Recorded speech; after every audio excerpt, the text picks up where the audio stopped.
যদি মাঠে দুই পার্টি শক্তিশালী হয়, দর্শকদের খেলা দিকে আনন্দ লাগে, আর খেলা যারা করতে নাবে তাদেরও একটু গায়ে রোখে আজকে গোল দেওয়াই লাগবে, গোল দেওয়াই লাগবে, গোল দেওয়াই লাগবে। কিন্তু এক পার্টি শক্তিশালী আর এক পার্টি দুর্বল, তাহলে খেলা করে মজা আছে?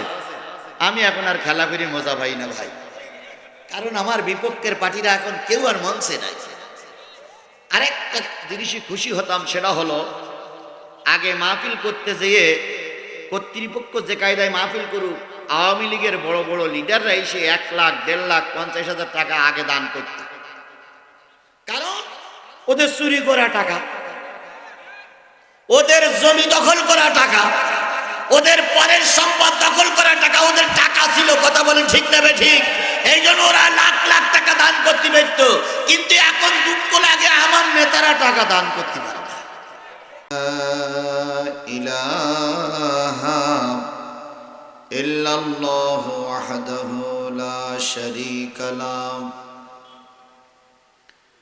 الذي أرسله بالحق بشيرا ونذيرا وداعيا إلى الله بإذنه وسراجا منيرا فقد قال الله تعالى في كلامه المجيد وفرقانه الحميد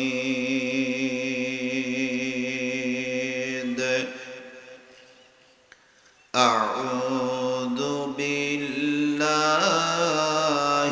من الشيطان الرجيم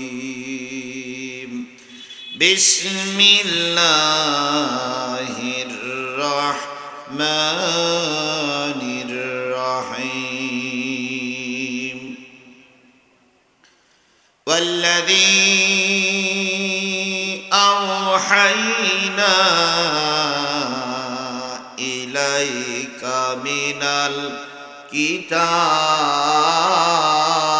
الكتاب هو الحق مصدقا لما بين يديه إن الله بعباده لخبير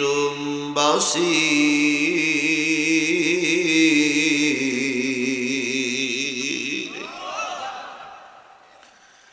ثم أورثنا الكتاب الذين اصطفينا من عبادنا فمنهم ظالم لنفسه ومنهم مقتصد ومنهم سابق بالخيرات بإذن الله ذلك هو الفضل الكبير جنات عدن يدخلونها يحلون فيها من أساور من ذهب ولؤلؤا ولباسهم فيها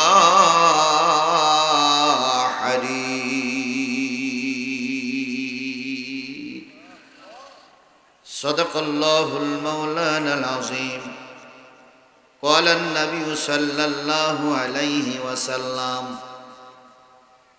كما تكونون كذلك يعمر عليكم أو كما قال رسول الله صلى الله عليه وسلم إن الله وملائكته يصلون على النبي يا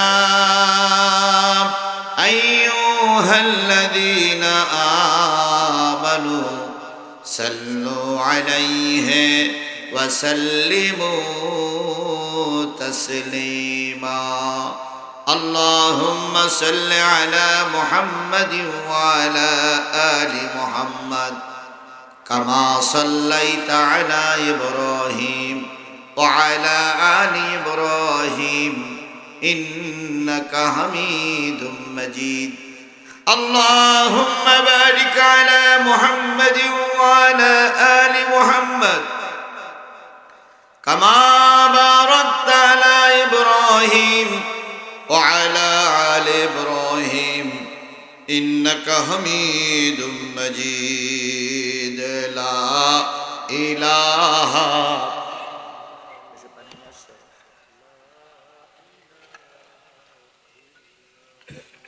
لا إله لا إله لا إله إلا الله মুহাম্মাদুর। মনে হচ্ছে আপনারা খুব ক্লান্ত, তাই তো মনে হচ্ছে। দুরূদ শরীফ পড়ারও যেরাম জুত, কালেমা পড়ারও সেই একই জুত। কালেমা বললে গোনা হচ্ছে নাকি? নিশ্চয়ই গোনা হচ্ছে। তাহলে একটু জোরে সোরে কালেমাটা পড়ুন তো, লা ইলাহা, আরো জোরে, লা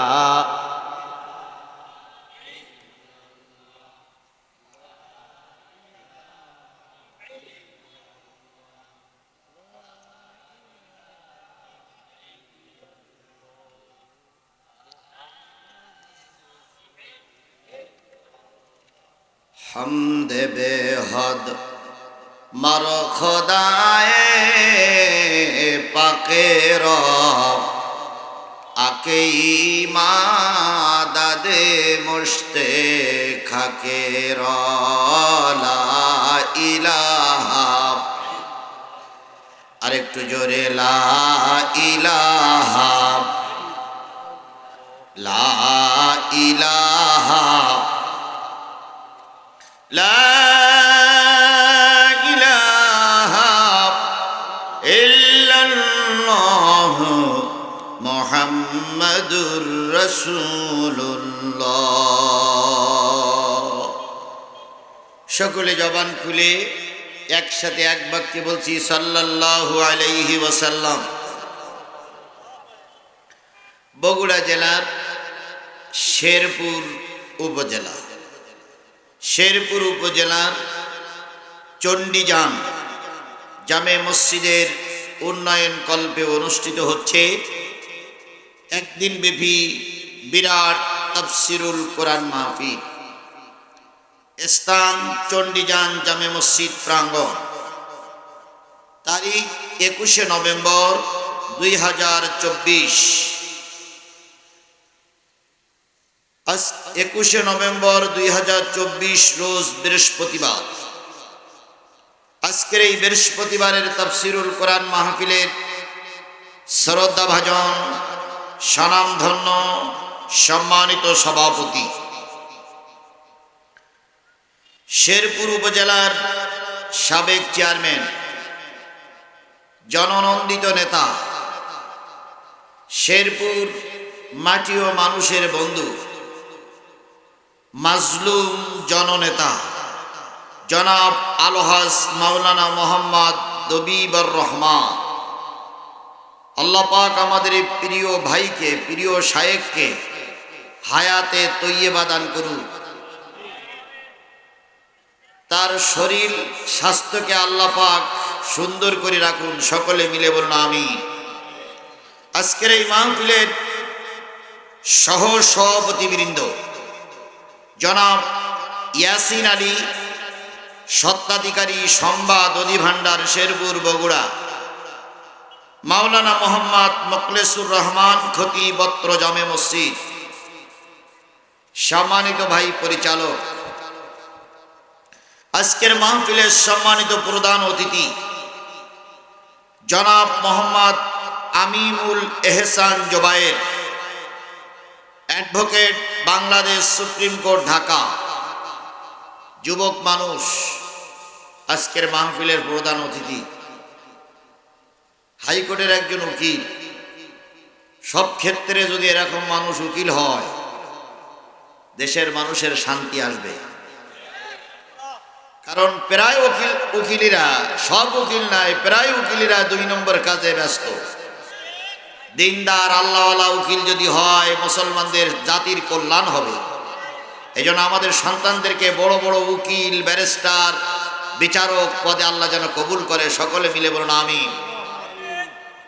আজকের এই মাহফিলের সম্মানিত বিশেষ অতিথিবৃন্দ, দাওয়াতি অতিথিবৃন্দ, সম্মানিত আলোচকবৃন্দ, বিশিষ্ট ইসলামের চিন্তাবিদ, আন্তর্জাতিক খ্যাতিসম্পন্ন মুফাসসিরে কোরআন হযরত মাওলানা আব্দুস সাত্তার জিহাদি, সাবেক চেয়ারম্যান 2 নম্বর গাড়িদাও মডেল ইউপি ও সুপার মহিপুর কাদেরিয়া ইসলামিয়া দাখিল মাদ্রাসা।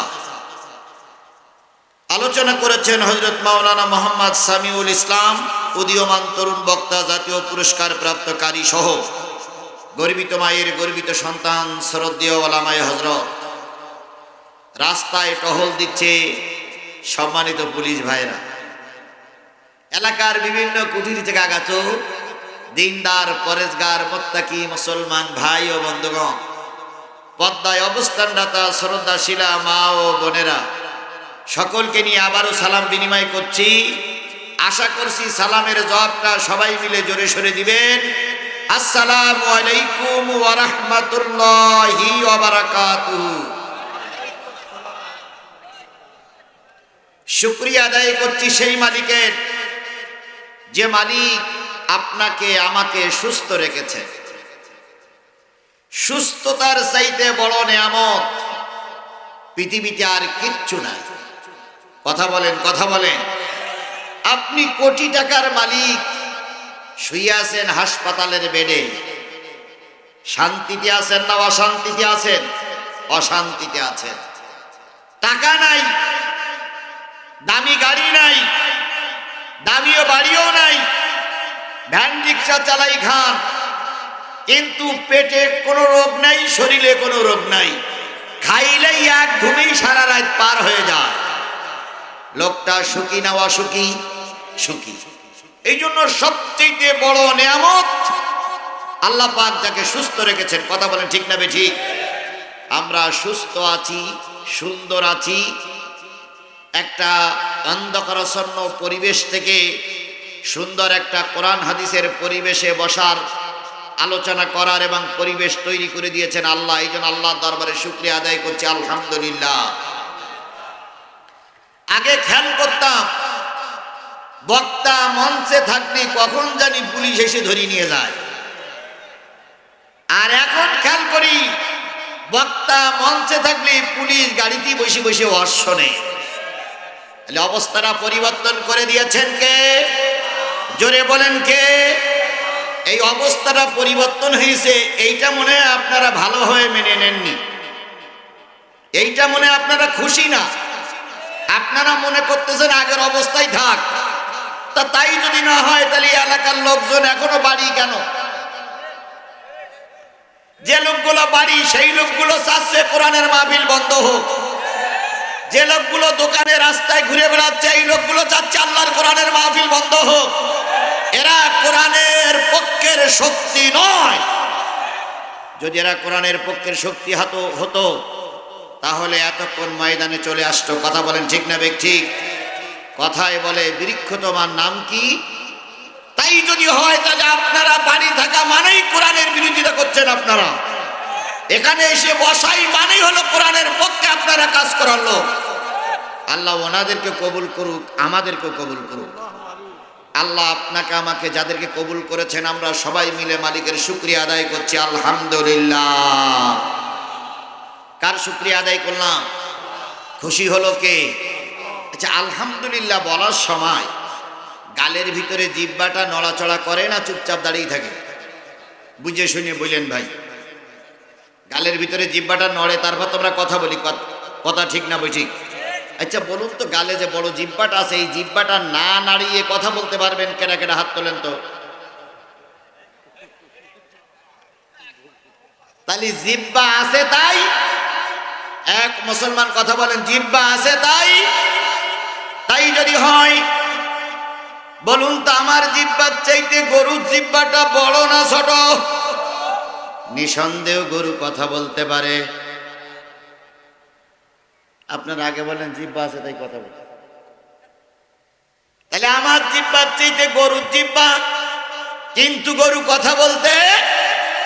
এবার বলুন তো গরুর জিহ্বার চাইতে মহিষের জিহ্বাটা, মহিষ কি কথা বলতে পারে? মহিষের জিহ্বার চাইতে হাতির জিহ্বাটা, হাতি কি কথা বলতে পারে? তাহলে মানুষ কেন কথা বলে? গবেষণা করার দরকার আছে না নাই? আর একটু জোরে বলেন, গবেষণা করা দরকার আছে না নাই? তুমি আর আমি বসে থাকি আর গরুর গোশত খাই। বিজ্ঞান কিন্তু রিসার্চ করতে আছে 3.5 হাত বডির ভিতরে আল্লাহ এত যন্ত্রাংশ কেন ফিট করেছে। বিজ্ঞান রিসার্চ করতে শুরু করলো, বিজ্ঞান রিসার্চ করে একটা অ্যান্সার পেয়ে গেল। অ্যান্সারটা হলো এরকম, মানুষের একটা বড় জিহ্বা আছে, এই বড় জিহ্বার পাশে একটা ছোট জিহ্বা আছে, এই বড় জিহ্বার পাশে ছোট জিহ্বা আছে বলেই মানুষ কথা বলে।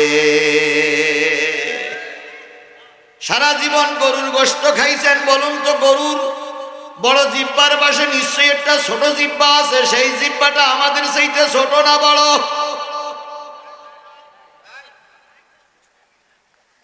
গরুর বড় জিহ্বার পাশে ছোট জিহ্বা, এই ছোট জিহ্বারে আপনারা শেরপুরের মানুষ কি জিহ্বা বলেন? আলা জিহ্বা গরুর কি আছে, মহিষীর কি আছে, হাতির কি আছে? এই জন্য মহিষ কথা বলতে পারে না, হাতিও কথা বলতে পারে না, গরুও কথা বলতে পারে না, কারণ গরুর জিহ্বা বড় কিন্তু কি নাই। তাহলে আলা জিহ্বাটা আপনাকে আমাকে তৈরি করে দিয়েছেন কে? 1 মিনিট একটু ভাবুন। আল্লাহ শুকরিয়া আদায় করতে তো মন চায় না মোটেও, মোটেও তো আল্লাহর নাম শুনে আলহামদুলিল্লাহ বলতে মন চায় না। 1 মিনিট ভাবুন, 1টা সেকেন্ড ভাবুন, বড় জিহ্বার পাশে ছোট জিহ্বা কে দিলেন? আরেকটু জোরে বলেন, কে দিলেন? আবার এই ছোট জিহ্বাটা যতটুকু দরকার ততটুকু যদি না থেকে তার চেয়ে একটু ছোট হয়ে যায়, লোকটা তখন কি হয়ে যায়? তোতলা হয়ে যায়। আর বড় জিহ্বার পাশে যার ছোট জিহ্বা নাই তিনি হয়ে যান বোবা। কি নিয়ামত আল্লাহ আপনাকে দিলেন! বড় জিহ্বার পাশে পূর্ণাঙ্গ একটা ছোট জিহ্বা দিলেন। ছোট জিহ্বাটা কথা তৈরি করে, বড় জিহ্বাটা সাপ্লাই দেয়।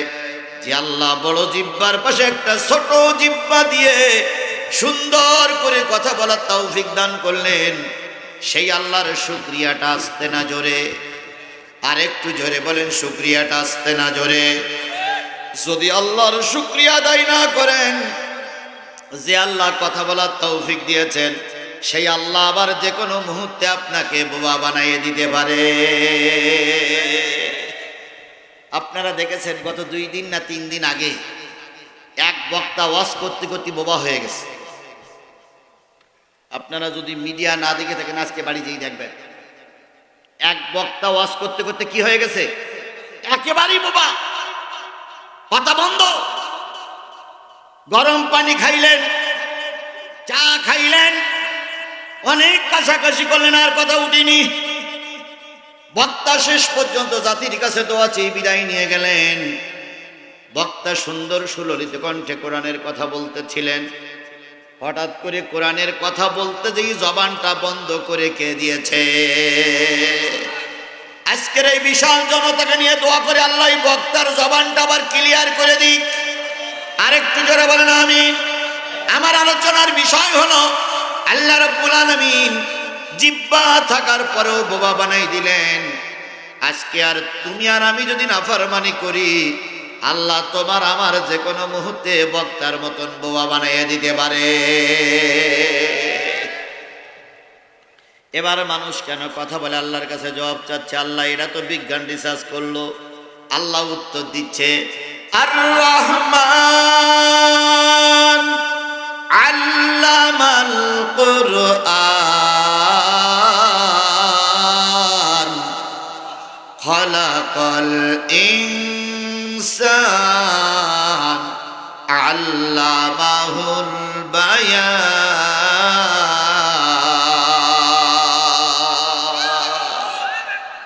সে যে রহমান শিখালেন কোরআন, সে যে রহমান শিখালেন কোরআন। সৃজিলেন মানুষ শিখালেন বয়ান। আসমানের নিচে জমিনের উপরে মানুষের মতো এত সুন্দর করে আর কেউ কথা বলতে পারে না। তাহলে যে আল্লাহ 3.5 হাত বডির ভিতরে কোটি কোটি টাকার সম্পদ দিলেন, কথা বলার শক্তি দিলেন, দেখার শক্তি দিলেন, খাওয়ার শক্তি দিলেন, হজমের শক্তি দিলেন, সেই আল্লাহর শুকরিয়াটা আসতে না জোরে। তাহলে এবার কারোর জবান বন্ধ থাকবে না, সবাই মিলে বলছি আলহামদুলিল্লাহ। প্রশংসা করি আমি আল্লাহ তাআলার, বিশ্বজাহান সৃষ্টি হলো কুদরতে যাহার। জ্ঞান বিজ্ঞান শিল্পকলা আবিষ্কারক যত, খোদার মহিমা তারা গাইছে অবিরত। মাটির মানুষ চন্দ্রে গেল কুদরতে যাহার, প্রশংসা করি আমি আল্লাহ তাআলা। ডিমগুলো সব একই রকম, পার্থক্য নাই মোটে। সাদা কালো বাচ্চাগুলো কেমন করে ফোটে? কথা বলেন, কথা বলেন, কথা বলেন। ডিমগুলো সব একই রকম, পার্থক্য নাই মোটে। সাদা কালো বাচ্চাগুলো কেমন করে ফোটে? আমরা সবাই বাস করি একই পৃথিবীর অঙ্গে, হাতের লেখা মুখের চেহারা মেলে না কারোর সঙ্গে। আর মেলে না গলার আওয়াজ, বুড়ি আঙুলির টিপ।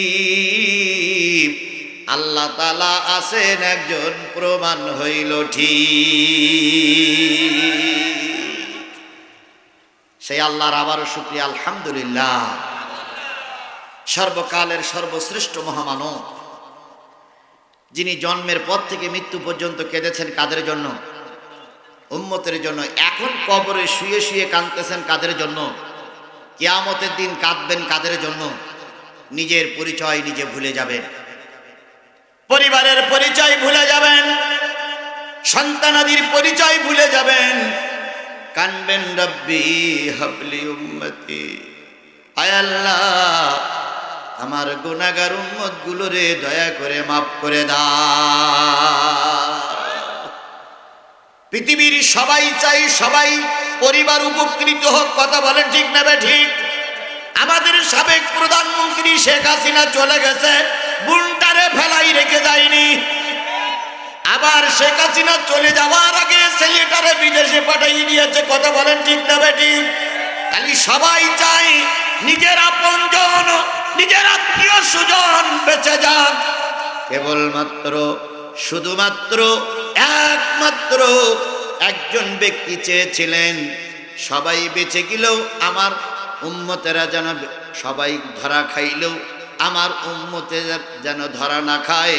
তিনি আর কেউ নয়, তিনি আমার নবী মুহাম্মদ রাসূলুল্লাহ সাল্লাল্লাহু আলাইহি ওয়াসাল্লাম।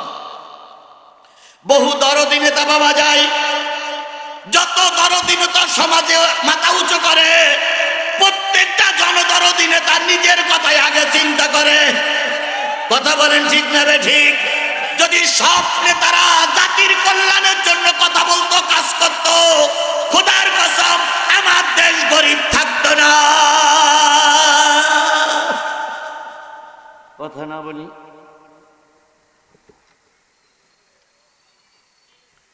আমি কি কথাটা বাড়াই বললাম? জোরে বলেন, কথা বাড়াই বললাম? সারা জীবন নেতারা বলেছে আমাকে ভোট দিলে আমি এই করব সেই করব। ক্ষমতায় যাওয়ার আগে স্যান্ডেলের ফিতে কেনা পয়সা ছিল না। 5 বছর ক্ষমতায় যাওয়ার পরে কোটি কোটি টাকার মালিক হয়েছে। ইতিমধ্যে যত নেতারা এসেছে সব নেতা একই কাজ করেছে। কোরআনপন্থী নেতারা কি করবে আমি জানি না, কারণ ওনাদের তো আমরা কোনোদিন পরীক্ষা করে দেখিনি। কি কথা বলেন, কথা বলেন?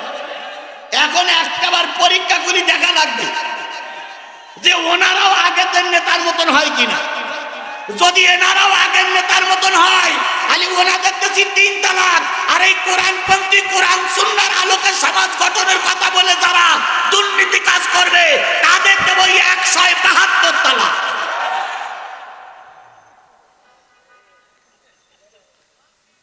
আমার কথা বুঝতে পেরেছেন আপনারা? এখনো মনে হয় বোঝেননি। আগের সব নেতারা সুযোগ নিয়েই দুর্নীতি করেছে, কেউ কম করেছে কেউ বেশি করেছে, কথা বলেন ঠিক না ঠিক?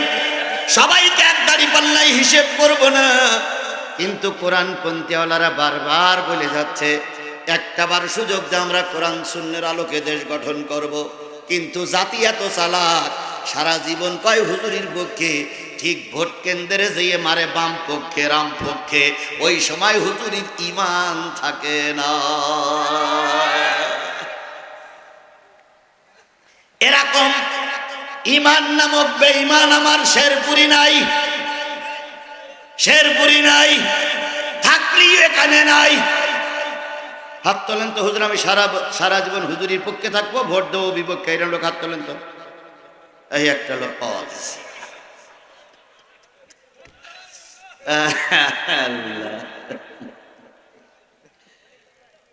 আল্লাহ আমাদের সবাইকে কোরআনের পক্ষে কবুল করুক। একটাবার পরীক্ষা করব আমরা। আমার কথার সঙ্গে আপনারা একমত? একটাবার পরীক্ষা করব, বারবার আমরা পরীক্ষা দেব না, একবার পরীক্ষা দেব। যদি এই পরীক্ষায় যদি কোরআনপন্থী আলারা দুর্নীতিগ্রস্ত হয়, সাদা কাপড়ে দাগ বেশি লাগে। আমরা আর সাদা কাপড়ের পক্ষে থাকবো না, তখন যে যা পারি করবো, কিন্তু একটাবার সুযোগ যখন পেয়েছি কোরআনের পক্ষে থাকবো। আল্লাহ আমাদের কোরআনের পক্ষে কবুল করুক। আমি বলতেছিলাম আমার নবী ভাই, পিছনে যারা আছেন, যারা দাঁড়িয়ে আছেন, এই পাশের দিকে আসেন তো, এই পাশে ফাঁকা আছে। আপনারা সামিয়ানার বাইরে বসতেছেন, এটা আমার জন্য কষ্ট লাগতেছে, কারণ ইতিমধ্যে একটু হালকা হালকা ঠান্ডা লাগতেছে। আজকের মাহফিল শুনে যদি 2 দিন জ্বর হয় আপনাদেরই ক্ষতি হবে। এই জন্য দয়া করে এই কোনায় এই কর্নারে জায়গা আছে, এই কর্নারে জায়গা আছে, মেহেরবানি করে সবাই এই সামনের দিকে চলে আসবেন। আমাকে একটু কথা বলার সুযোগ করে দিন। আল্লাহ আপনাকে আমাকে রহমত করুক, সকলে বলুন আমিন। আমি বলতেছিলাম সারা জীবন রাসূল কষ্ট করেছেন, এখনো নবীজি কবরে শুয়ে শুয়ে কাদের জন্য কাঁদতেছেন? কিয়ামতের দিন কাদের কল্যাণের জন্য কাঁদবেন? সেই নবী আপনার নবী, আমার নবী, আমাদের সকলের নবী। কথা বলেন ঠিক না বেঠিক? ওই নবীর নামে দুরূদ পড়া দরকার আছে না নাই?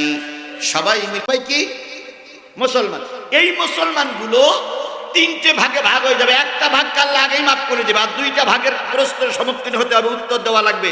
সেই 2 ভাগের ভিতরে যদি আমরা পড়ে যাই বিপদগ্রস্ত, যদি একটা ভাগে থেকে যাই নাজাত প্রাপ্ত।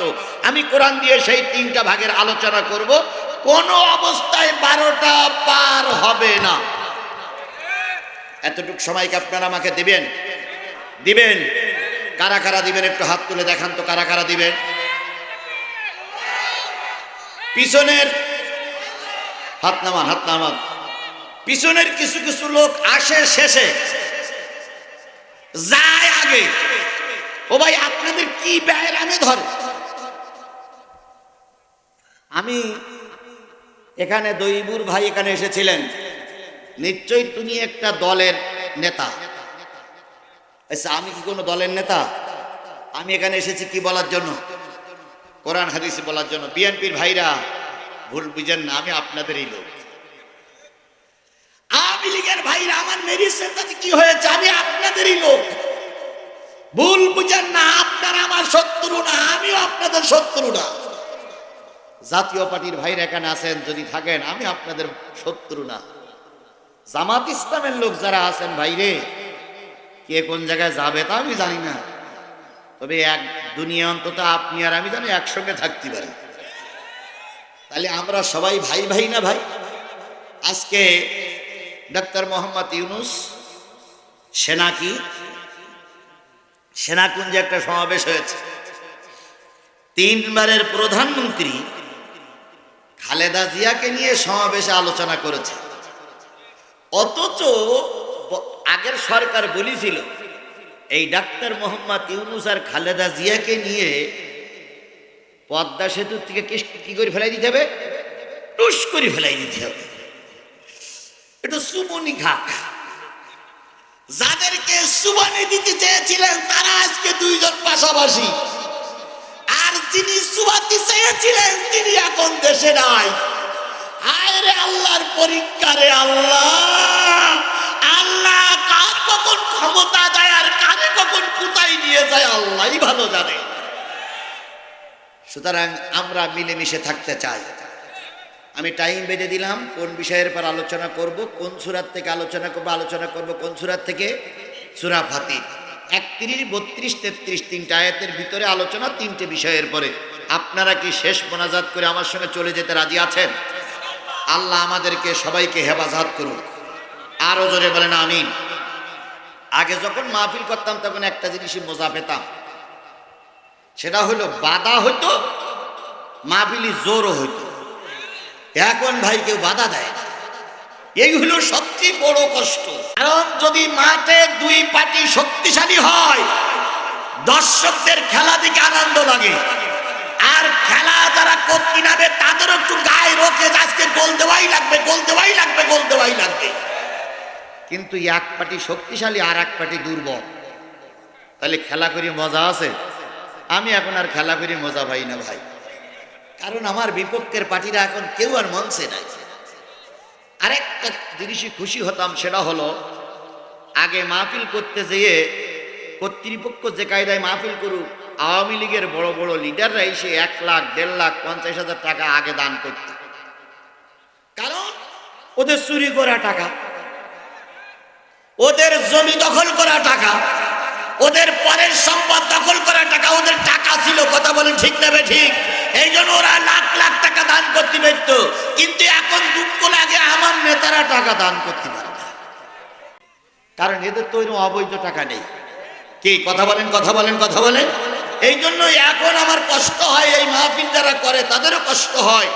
এই মাহফিলটা করতে 1-1.5 লাখ টাকা খরচ হয়েছে, টাকা যা উঠেছে খুব কম। এই মাহফিল করে যদি কর্তৃপক্ষ ঋণগ্রস্ত থাকে, আগামী বছর কিন্তু মাহফিল হবে না। এখানে ছেলেরা বলবে যে মাহফিল করে ঋণী আসি, মাহফিল করার দরকারটা কি? ওর সেইতে মাহফিলে মসজিদের জন্য কিছু লোকে দাওয়াত করে খাওয়াও, আর যাত্রা গান টান দাও, সব কিছু হোক। এখন আপনারা কি গান দেওয়ার পক্ষে না কোরআনের মাহফিল টিকাই রাখার পক্ষে? সবাই মিলে বলেন টিকাই রাখার পক্ষে না গান দেওয়ার পক্ষে? তাহলে টিকাই রাখার পক্ষে যদি থাকেন তাহলে এই মাহফিলে বড় পার্টি নেই, আমরা দুর্বল পার্টি সবাই মিলে সাহায্য করে মাহফিলটা টিকাই রাখবো ইনশাল্লাহ বলেন, ইনশাল্লাহ বলেন, ইনশাল্লাহ বলেন।